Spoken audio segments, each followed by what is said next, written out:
What if I told you the most mysterious 3 days in human history were never meant to be silent, but were hidden in plain sight? For centuries, the space between the crucifixion and the resurrection of Jesus has been treated like a pause, a void, a sacred silence, where nothing is said and little is understood. But what if that silence isn't empty at all? What if something profound, intentional, and deeply transformative took place during those 3 days? According to the readings of Edgar Cayce, often called the sleeping prophet, those hours were not a time of absence, but of action. Not a void, but a mission. Cayce described a journey, a descent, a movement of consciousness beyond the physical body into realms that most of us only touch in dreams, meditation, or moments of deep spiritual awakening. And in that journey, he suggests that Christ was not resting, he was working. Imagine this for a moment. The body lies in the tomb, still, silent, watched over, but the consciousness, the essence, the spirit, the awareness moves freely, not bound by flesh, not limited by space or time. Cayce's interpretations, drawn from his trance readings, align in intriguing ways with ancient spiritual ideas found across multiple traditions. The concept of descending into the lower realms is not unique. It appears in early Christian writings, in mystical Judaism, and even in other world philosophies. But Cayce brings a unique clarity, suggesting that this was not a descent into punishment, but into liberation. He spoke of Christ entering what could be described as the realms of waiting, a place where souls linger, not condemned but unfinished, searching, holding on to fragments of identity, memory, and longing. And here's where it becomes powerful.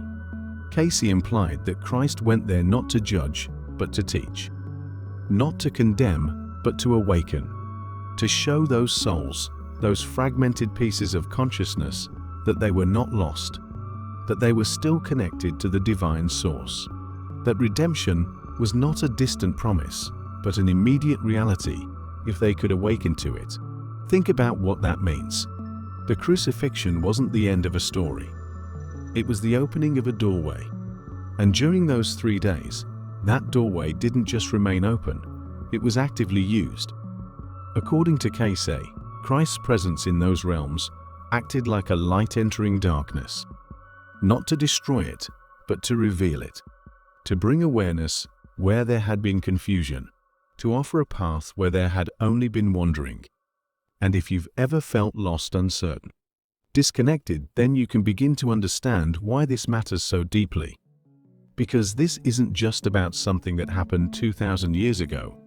It's about a pattern, a blueprint, a demonstration of what consciousness can do when it is no longer bound by fear, ego, or physical limitation.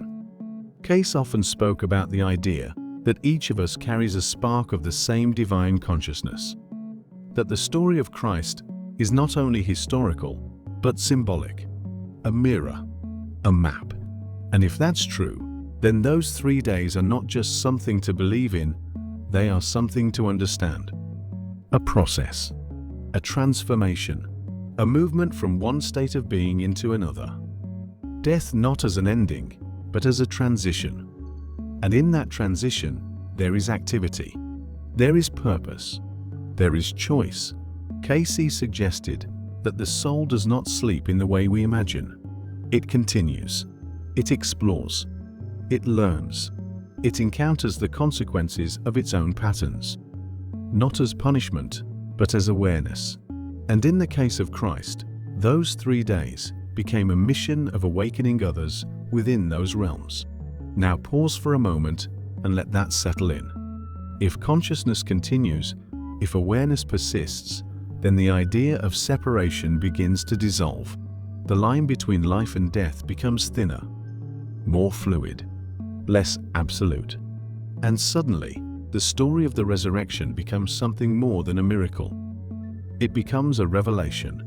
Not just that life continues, but that consciousness has the power to move through states, to return, to transform. And this is where Cayce's insights begin to challenge us.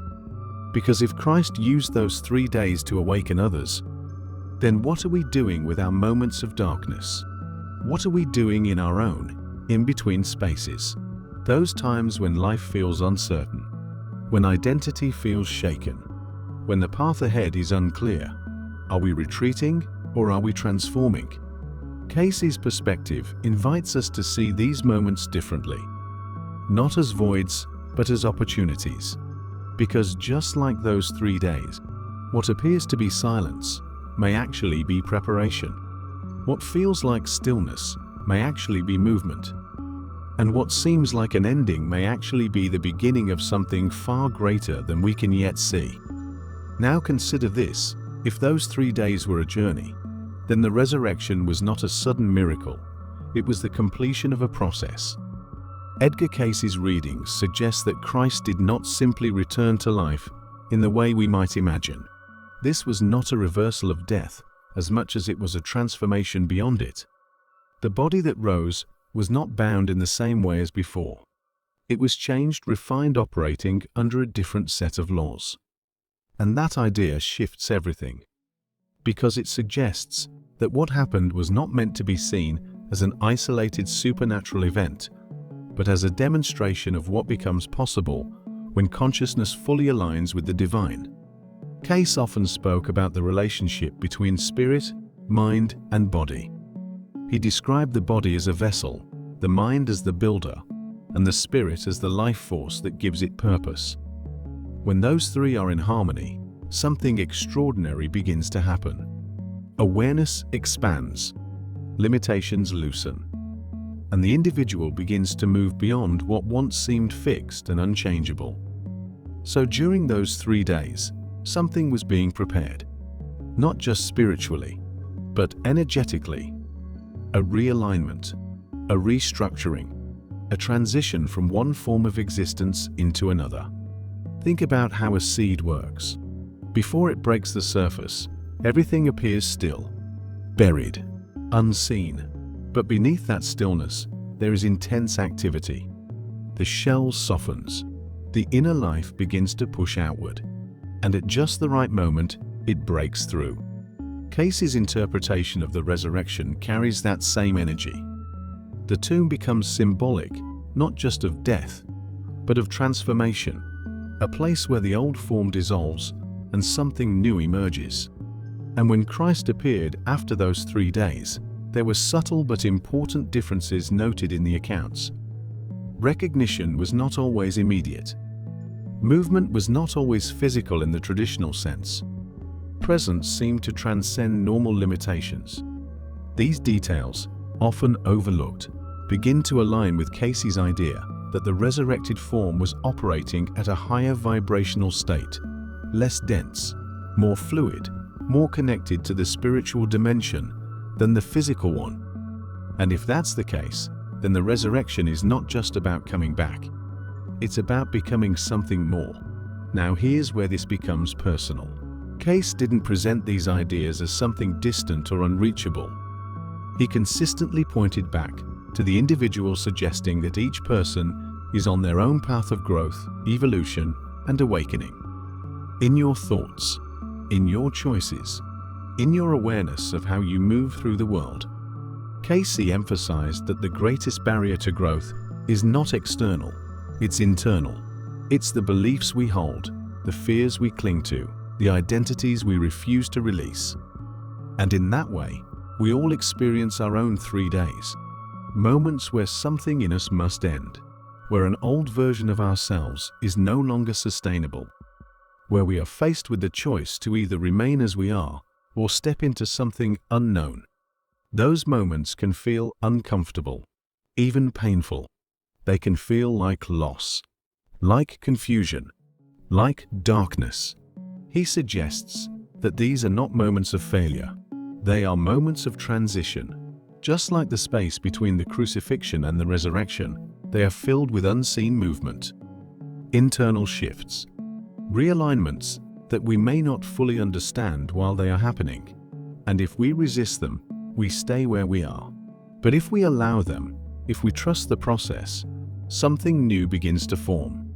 A deeper awareness, a clearer sense of purpose, a stronger connection to something beyond the surface of daily life. This is where mindfulness becomes more than just a practice. It becomes a doorway, because to move through transformation, you have to be aware of it. You have to notice what is changing within you. You have to be present enough to feel the shift even when it's subtle. Cayce often pointed to the importance of intention, the idea that what we focus on, what we align with, begins to shape our reality. So during those in-between moments, those personal 3 days, the question becomes, where is your attention? Is it locked onto fear or open to possibility? Is it focused on what is ending or curious about what is emerging? Because the direction of your awareness influences the outcome of your transformation. And just like the resurrection, the result is not random. It is the natural expression of what has been unfolding beneath the surface all along. So maybe those 3 days were never meant to be mysterious in the way we think. Maybe they were meant to be reflective, a mirror of a process that is happening within all of us in different ways at different times, but always moving toward the same goal: awakening, expansion, and the realization that what we are is far more than what we've been taught to believe. But here's where it goes even deeper, because if those 3 days were a mission of awakening, then the resurrection was not the end of that mission. It was proof that nothing real had ever been lost. Edgar Cayce spoke often about the continuity of the soul. He described life not as a single chapter, but as a series of experiences designed to refine awareness. And within that view, death is not a wall, it is a doorway, a shift in perspective, a continuation of growth in a different environment. So when we look at those 3 days again, through that lens, they begin to feel less like a mystery and more like a revelation that was always meant to be understood. Cayce suggested that every soul moves through states of consciousness after leaving the physical body. Some remain close to what they knew, holding on to familiar thoughts and identities. Others begin to expand, to explore, to release what no longer serves them. And then there are moments, rare, powerful moments, when a higher awareness enters those states and changes everything.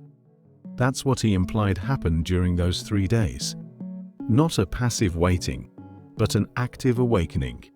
A presence so aligned with truth that it disrupted illusion. A consciousness so clear that it revealed the deeper nature of reality to those who encountered it. And that kind of presence doesn't just disappear. It leaves an imprint. It changes the structure of how awareness can move and grow. Now pause and think about that in your own life. Have you ever experienced a moment where something just clicked? Where a realization shifted the way you see everything? Where a truth felt so clear that it dissolved confusion instantly? That's a small glimpse of what Cayce was pointing toward. Moments of awakening that don't just inform you, they transform you. And according to his readings, those moments are not limited to one time, one place, or one person. They are available. They are part of the human experience. But they require something specific: willingness. The willingness to let go of what you think you know. The willingness to question the narratives you've been given. The willingness to step beyond comfort and into awareness. Because transformation doesn't happen by accident. It happens when attention meets openness. And this is where the story of those 3 days becomes incredibly relevant to mindfulness. Because mindfulness, at its core, is about awareness without resistance. It's about observing what is without immediately reacting to it, without trying to control it, without turning away from it. And when you practice that kind of awareness, something subtle begins to shift. You start to notice patterns. You start to see where you hold on to thoughts that limit you, where you repeat reactions that keep you stuck, where fear quietly shapes your decisions without you even realizing it. And once you see those patterns, you have a choice. You can continue them or you can release them. That's the turning point. That's the moment where your own transformation begins. So, in a way, those 3 days symbolize something we all go through, a period where something within us is being restructured, where old beliefs begin to dissolve, where identity loosens just enough for something deeper to emerge. And during that period, it can feel uncertain. It can feel like you've lost your footing, like you're in between who you were and who you're becoming. But that in-between space is not empty. It's active. It's alive with change, just like the unseen work that Cayce described during those 3 days. And if you can remain present in that space, if you can stay aware without needing immediate answers, you begin to align with the process instead of resisting it. That's where real growth happens. Not in the moments of certainty, but in the moments of openness. Not when everything is clear, but when you're willing to sit with the unknown. Because clarity doesn't always come first. Sometimes awareness comes first, and clarity follows. You move closer to that state, not all at once, but gradually, consistently, and that's the quiet power of this entire idea. That transformation doesn't have to be dramatic to be real. It can be subtle. It can happen in small moments, in choices that no one else sees, in shifts that only you feel. And over time, those small moments begin to build. They begin to change how you experience the world, how you respond to challenges, how you connect with others, and most importantly, how you understand yourself. So maybe those 3 days were never meant to be fully explained. Maybe they were meant to be experienced in pieces through our own journey of awareness.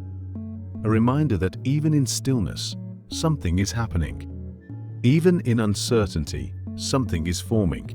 And even in what feels like an ending, there is always the potential for something new to rise. So what if those 3 days were never meant to be locked in history, but lived in real time, within you? What if the silence, you fear the uncertainty, you try to avoid the moments where everything feels like it's falling apart, are actually the very spaces where transformation is trying to take place? Edgar Cayce's teachings point us toward a powerful realization: nothing meaningful in your life is ever truly wasted. Every experience, every challenge, every moment of confusion carries the potential to move you closer to awareness if you are willing to see it that way.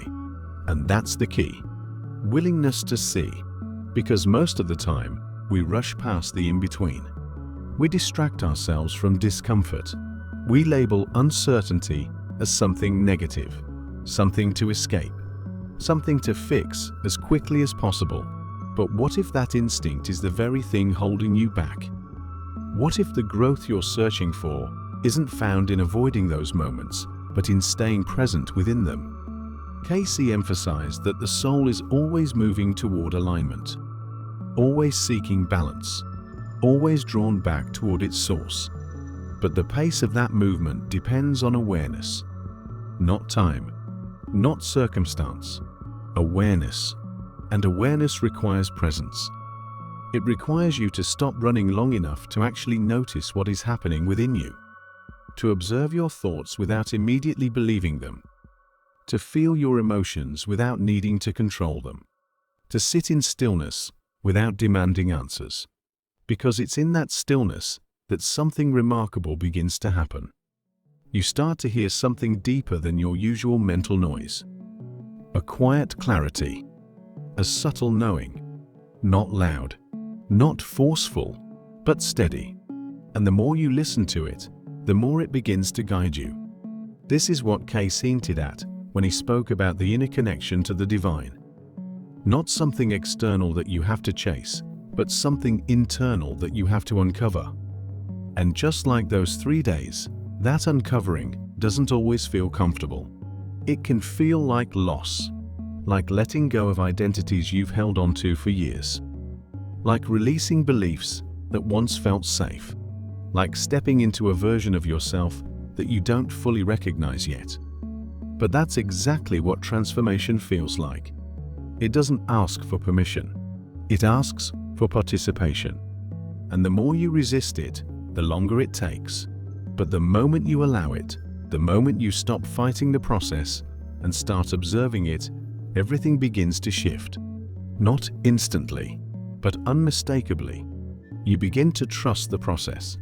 You begin to see patterns more clearly. You begin to respond differently to situations that once triggered you. And over time, those changes become your new foundation. This is how awakening actually happens. Not as a single dramatic event, but as a series of conscious choices. Moments where you choose presence over distraction, understanding over reaction, growth over comfort. And each of those choices builds on the last, until one day you look back and realize you're not the same person you used to be. Not because something outside of you changed, but because something within you became clear. And that clarity is what Cayce believed was available to all of us. Not reserved, not limited, but waiting.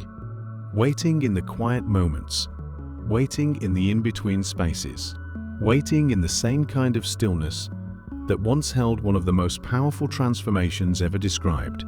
So the next time you find yourself in a moment that feels uncertain, don't rush to escape it. Pause, breathe, observe. Ask yourself, what is this moment trying to show me? Because just like those 3 days, what appears to be stillness may actually be preparation. What feels like an ending may actually be a beginning. And what seems like silence may be the space where something greater is finding its way through you.